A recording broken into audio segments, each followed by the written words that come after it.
the Brewcast. Yeah. I think, let's start over. Welcome to the Brewcast. We've been battling mic issues.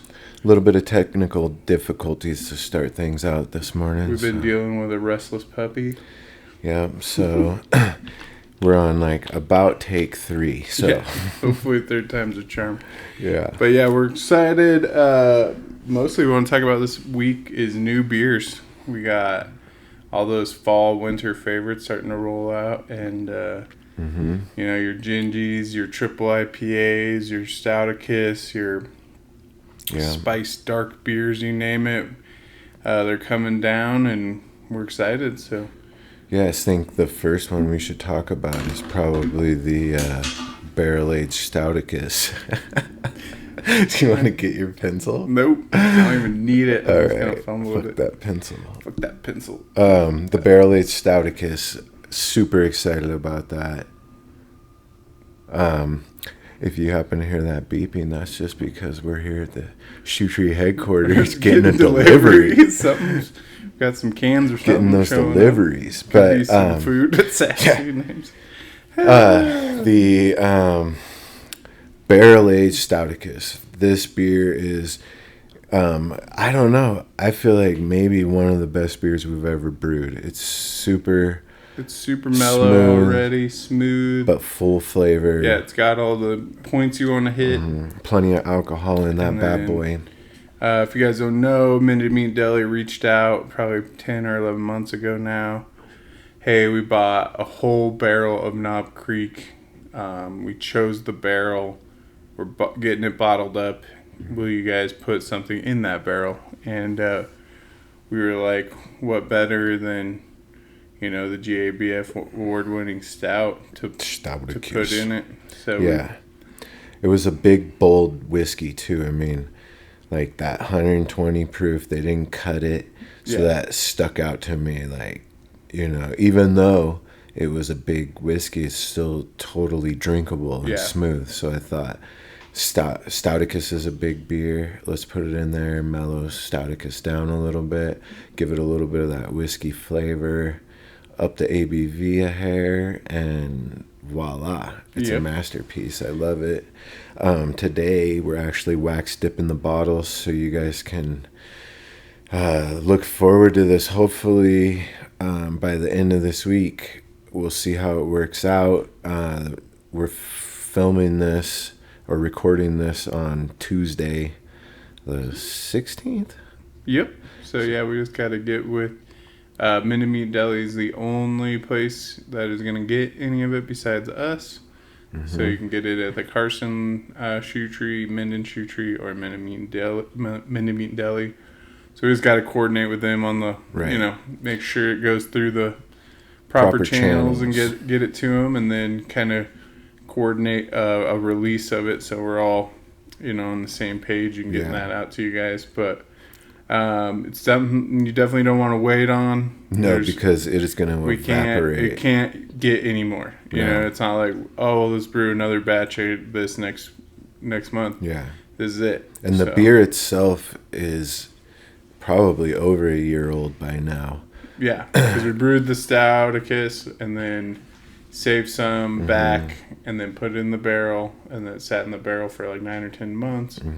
We really liked it about 6 months, but like you said, we got too busy, and it's like, what's the worst thing going to happen? Hopefully it just gets better. So it definitely got better, and we were just really excited, and people were asking. It was sitting in the tap room and oozing and doing all the fun stuff barrels do. So it was just kind of cool. People messaged or commented. They're like, I was sending good vibes to that barrel. So if you've been watching that happen, make sure you watch social media. We will definitely do a big announcement when we release it, and get in here and get you a bottle of it. You get they make great gifts too, because you can age them. You can sit on these bottles for years and try them, and the flavor profile changes over the years, and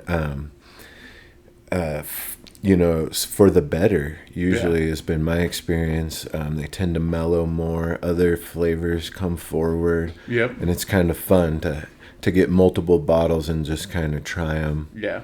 And we got a barrel aging in Minden now of barley wine. So that'll be our next barrel project up, thanks to Troy from Battleborn Wines. Just another cool local shop, that is getting these barrels, and they're like, hey, can you fill them up? And that's a Frey Ranch barrel. And then we also have a Buffalo Trace and a Bentley barrel in deck that we're using the Minden.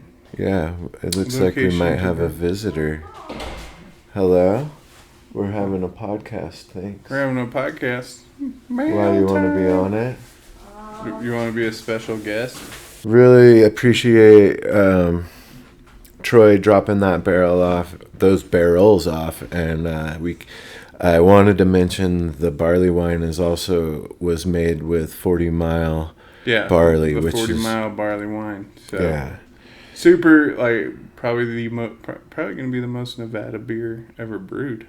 Yeah. I mean, Nevada grain, Nevada barrel. It's awesome. It's going to be cool, and we're excited for that one too.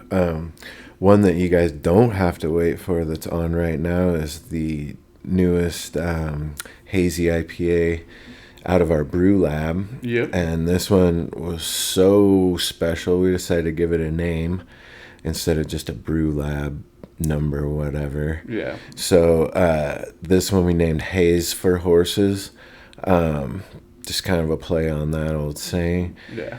That beer is phenomenal. Really obviously we can't afford to put those kind of ingredients towards a huge batch of beer that's just ridiculous, but on this small scale we can throw hop hash, we can buy these really expensive hop brands and throw it at this, and so see if it's worth what they're touting. Yeah.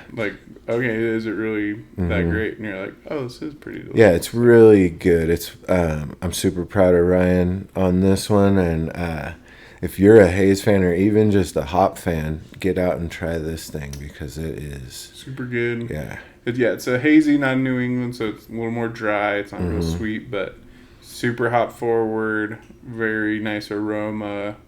I was really pleased when we tried it, and it has some Galaxy in there. It has some, I think, Citra. It has the Citra hop hash. Just super fun stuff that, especially the Galaxy, you can only get your hands on a little bit. So that's another one that you're not going to want to wait around for. All the brew labs, really. Yeah. It's like...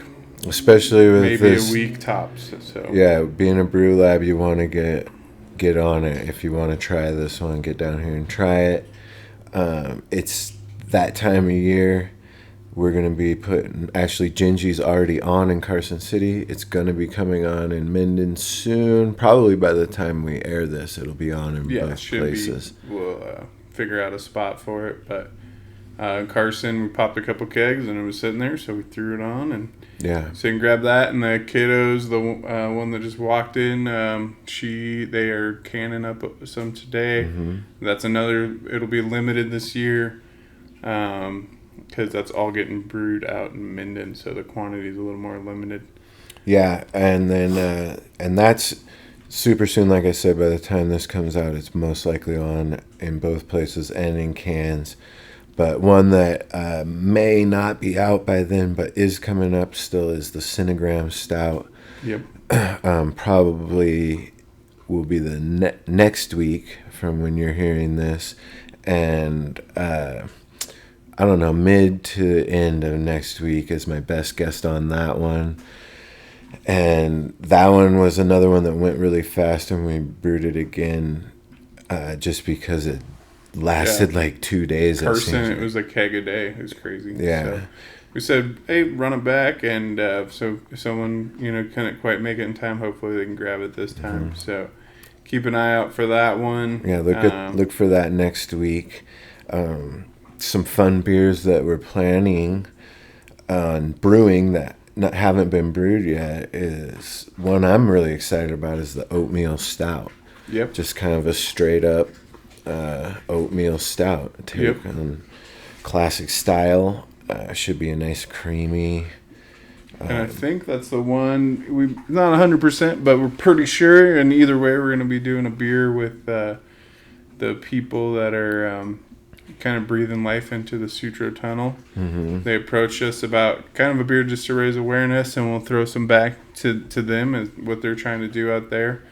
And we were thinking maybe that might be a fun one, like a Sutro tunnel stout. And we're going to be having a whole fun thing with them, going out and filming on location, seeing what they're doing. Yeah. He said there's lots of volunteers out there, bringing it back to life, and they would be more than happy to show us around, and they're super excited to partner up. So we're excited too. And yeah, we're looking forward to doing a little road trip out there. For those of you that don't know the Sutro tunnel, and I'll just give you what I know, which is very little, but it's a tunnel that actually connects Virginia City to Dayton.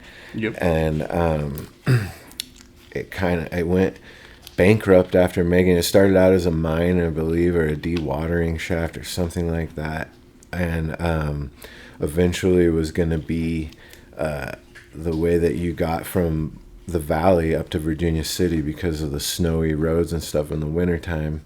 They thought, we could just transport people in like train cars or something up there.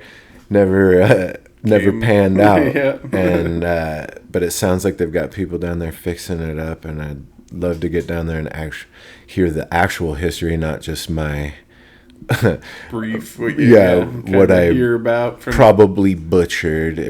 But go check it out. If you don't know anything about it, read up on it. It's really interesting. Yeah. They're starting to do, I don't know if you said they all got booked, but there's a website, but there's tours going on. I think they're booked up. But he said there's a self-guided where you can kind of roam around. There's a museum.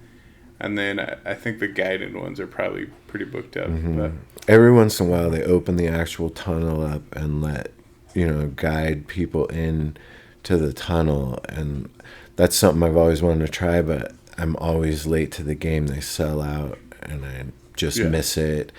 So it's just a really fascinating piece of history that's right in our backyard, and we get to go check it out. Yep. And I'm excited about that, and we get to do a beer for it. And that's even more exciting. Yeah. This other beer, this is straight out of Bobby Mumble's back pocket, the strawberry banana sour beer he wants to do. Another brew lab, something crazy and experimental. So. Yeah, and that's got me excited just because it's like something different for the sour realm. I've been wanting to use banana in something, but I haven't found the right medium yet. And when he said that, it just kind of clicked. Hey, that's good fun. Let's give it a try. So yeah, I think that'll be a fun one too.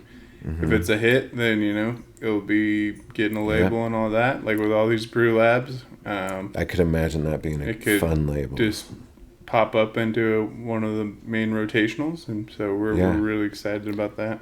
Another one that isn't new is Mocha Porter, but we really want to bring that back.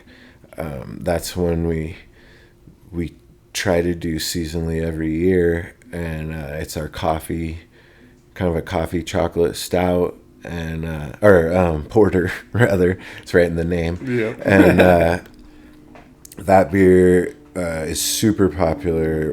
It's the bunch of the restaurants and a bunch of our regulars and customers around, they always ask for it, and we work with Blind Dog Coffee, I think, on that, right? Yep, we use Blind Dogs, and they just do a nice cold brew espresso for us. Yeah, under nitrogen, which is nice, so it doesn't get any exposure basically to eliminating oxygen exposure, and then the cold brew process makes it less acidic and less adds to the shelf life, if I'm not mistaken. Because when you brew, you get a really nice flavor, hot brew it, I mean. But the problem I've found is about a month or two later, it gets real peppery. Yeah. So we use the cold brew, kind of mellows everything out and get some cool notes out of that. So we'll be hitting them up and getting another keg of that coming. So look forward to that, and that's one I think a lot of people look forward to every year. So that'll be coming. And then one that we're definitely going to be slipping into the brew schedule, like next chance we get, is going to be this Handshake King beer, which was, if you tried the Brew Lab, it was the Vanilla Kolsch, if I'm not mistaken. And it's going to be that exact beer. That beer also just evaporated. Yeah, people are hitting us up about it. I talked to Cortez last week, caught up with him, kind of got him caught up on everything, and up to speed. He's going to be filming some content for us, and we're going to have some fun stuff coming out with that here shortly. Yep. And let's see, what else we got? Oh, you know what I wanted to talk about last time, but I didn't get a chance, is if you guys know, like, the Reno Brew card, what was the other one? Is that pretty Passport. much it? The Passport, yeah. He's bringing it back as the Brew card this year. That's run by a fellow by the name of Pat Duncan, and this guy actually is opening up a beer studio. I believe it's called the Beer Studio, as a matter of fact, in Carson, and that's going in the Carson Mall. Is that what that's called? Yeah. And we're looking forward to that. I don't have any firm dates yet on that, but I know he has the place. I know they're working away on it, and I know how that goes. Yep. Takes time. Permitting and stuff. But we wanted to give him a shout out for even thinking about us.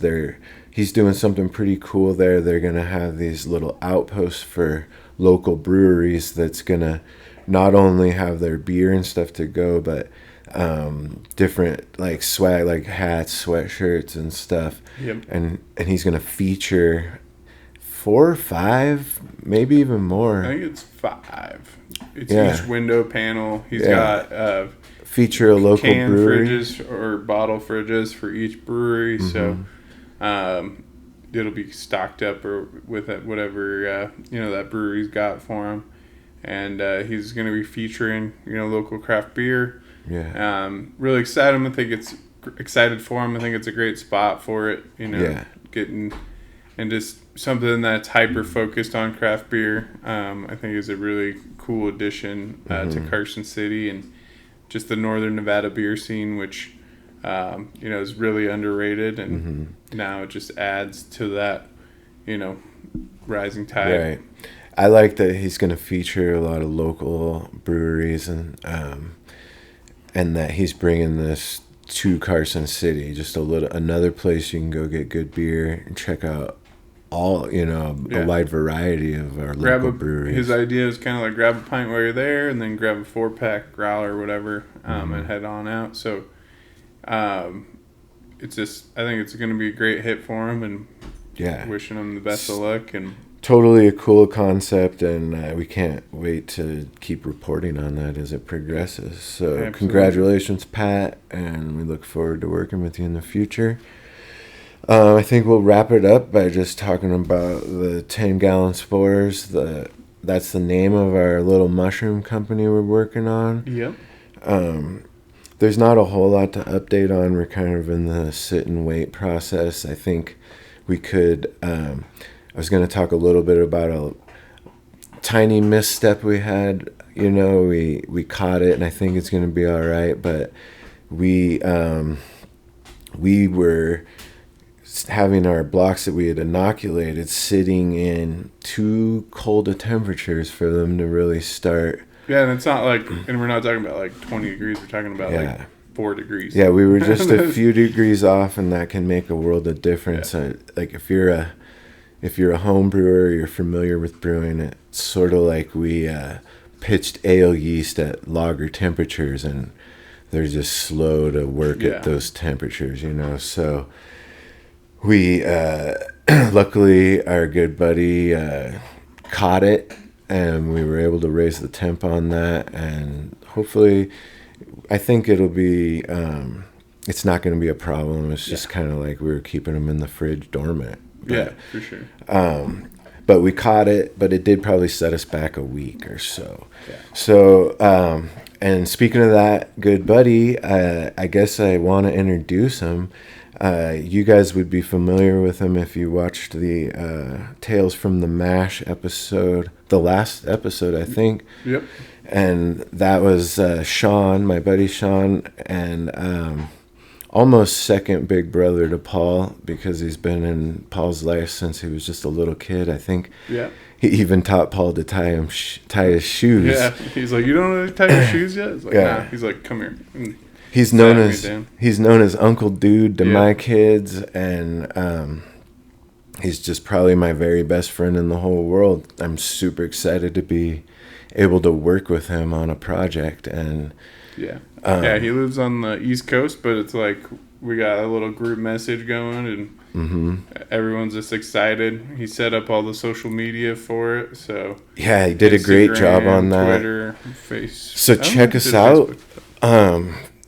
Give us a follow on Facebook, whatever you use. Twitter, I think we're on it. Pinterest, Instagram, I think. Pinterest. But yeah, all the main ones for sure. Instagram, Twitter, Facebook. 10 Gallon Spores, the number 10 Gallon Spores. Check us out. Give us a follow. We're going to be posting a lot of content as far as like pictures of where we're at and kind of our growth and journey. And like this last little mistake, we're not afraid to admit when we make mistakes, and we learn from them. This is definitely a learning experience for us. We're lucky to have Sean.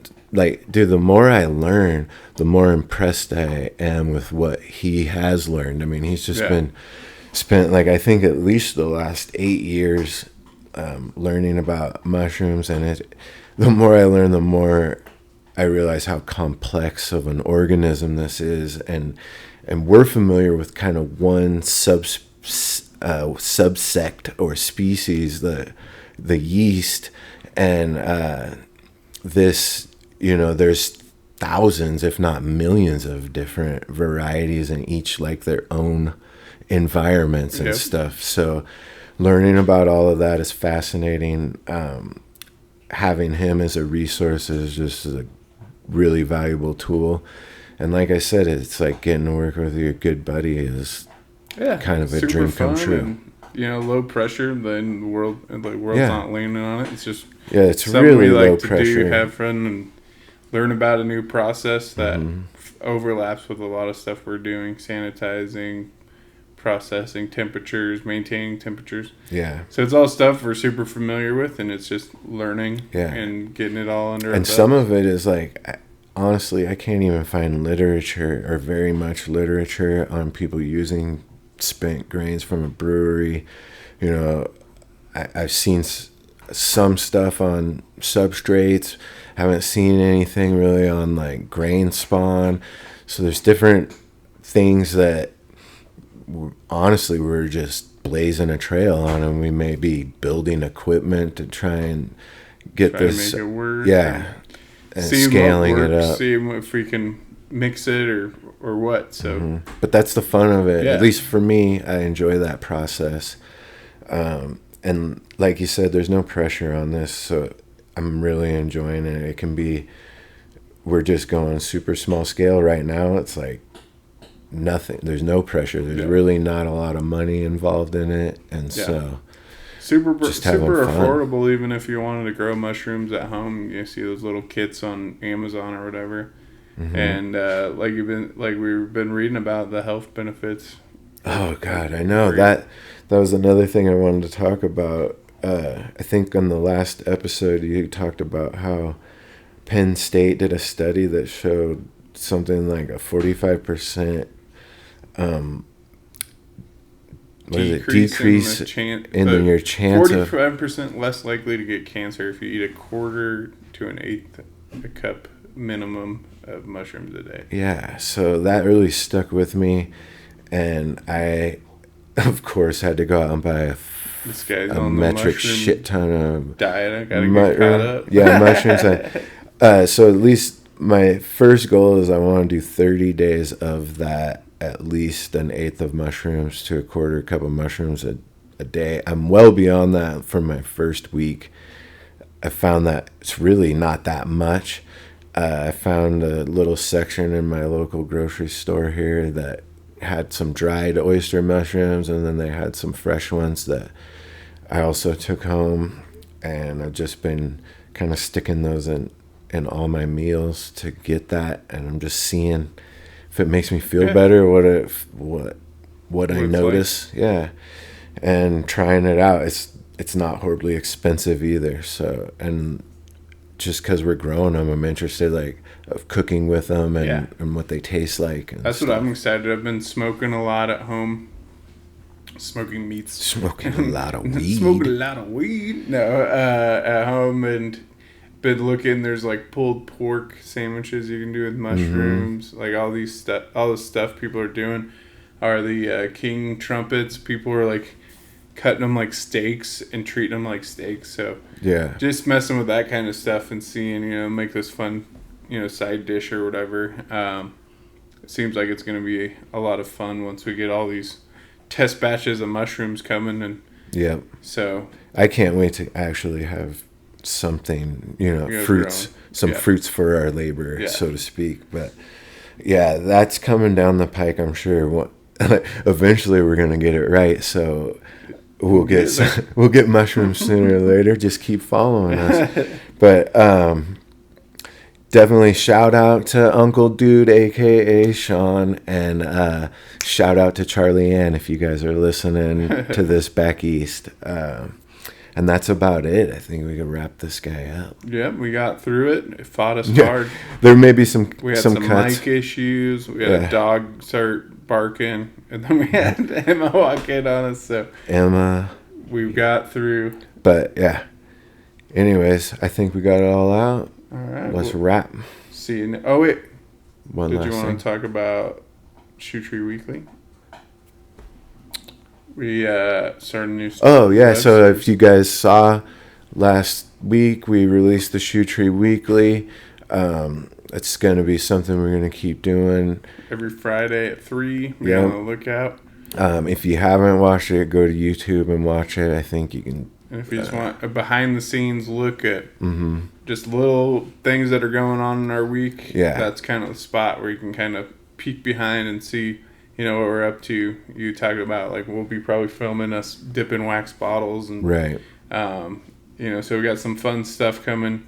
Just kind of give you guys some insight of what's going on in there. And I was just really excited about it, and I thought it's another weekly thing, just like the podcast. Yeah. So I think it's fun. It's a cool little look behind the scenes, and the antics that go on in the brewery. Always, I think I wish people could see this, and now it's just a matter of remembering to grab your phone and film. Yep, getting in that habit. Yeah, film this real quick. If my dumb ass could remember to film in not in portrait mode, but in landscape, that would be a lot better for editing. But we're getting there.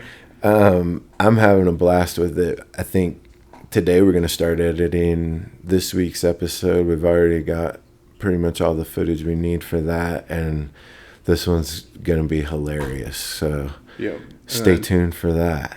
Yes, sir. All right. Well, thanks, guys, and we'll see you next week. All right. Bye. Bye.